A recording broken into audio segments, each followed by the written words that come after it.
কানাডাতে ফজরের নামাজের পরের দৃশ্য এটি।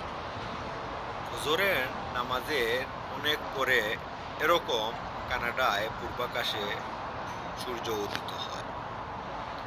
আজকে কানাডার আকাশ পরিষ্কার।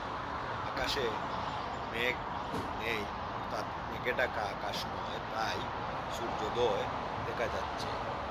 কানাডায় কোনো কোনো সময় আকাশ মেঘে ঢাকা থাকে, আর তাই পূবাকাশে সকালের সূর্যোদয় দেখা যায়।